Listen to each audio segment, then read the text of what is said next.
Hello guys, kain tayo ng lunch. Kain tayo ng lunch mga guys. Ito yung ano ko. Tanghalian ko. Niluto ko to kagabi. Tapos nilagay ko lang siya sa ref. Ano to? Potato. Potato and 1 egg. So, yan. Ito lang yung lunch natin ngayon mga guys kasi may bagyo. Hindi tayo makalabas. Hindi tayo makalabas. Baka dalhin ako ng hangin. Sobrang lakas ng hangin mga guys sa labas. So yan. Yan yung lunch natin ngayon. And then lagyan ko siya nito. Eden sandwich spread. Bagong bili ko to mga guys. Binili ko to kahapon. Mayroon namang mga Pinoy product dito sa Hong Kong mga guys. Kaso nga lang, sobrang mahal. So, yan.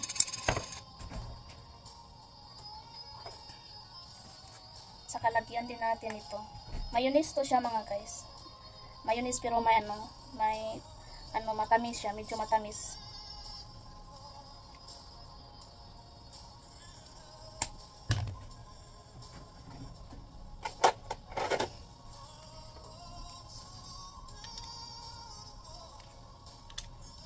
Ito lang yung tanghalian natin.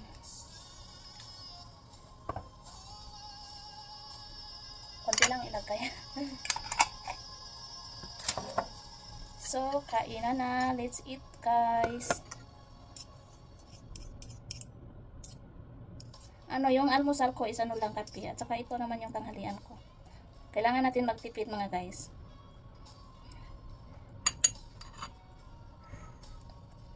Mas gusto ko pa yung mga ganito kaysa rice.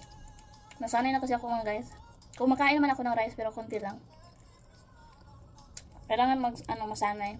Kasi dito sa Hong Kong mahal ang bigas. Yung namin mga guys sa ba yun 20 kilos. 10 kilos is 1 month namin yun. Kami kakain. Sila,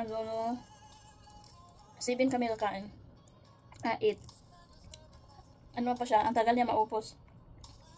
Kasi lang naman hapunan lang yung dito sa Hong Kong kainan. Sa almusal, hindi sila nag-almusal. Kahit yung mga bata, hindi. Sa tanghali lang, kumakain yung mga bata. Pero yung sa mga bata, iba yung rice nila na niluluto ko. Yung mga amo ko hindi sa kakain ng tanghalian kasi nasa trabaho sila, bibili na sila. Hindi naman din sila nagbabaon.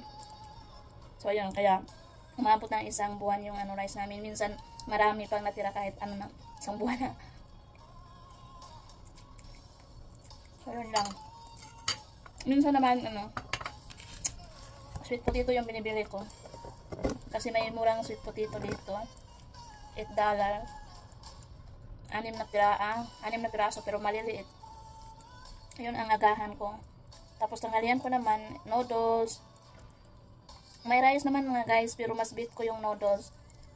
Mga Japanese noodles, Japanese rice noodles. Kaya din mabubusog ka din kasi siya, rice noodles.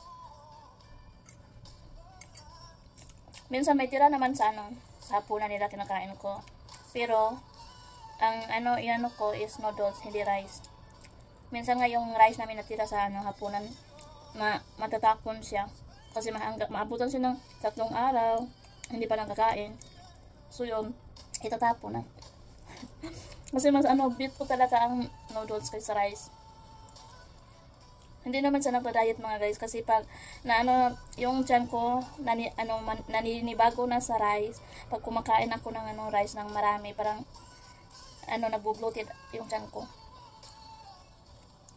Parang matigas yung tiyan ko.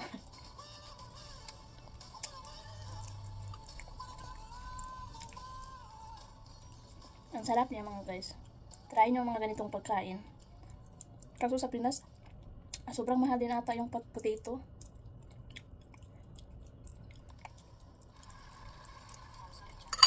Yun lang yung mga guys. Thank you for watching.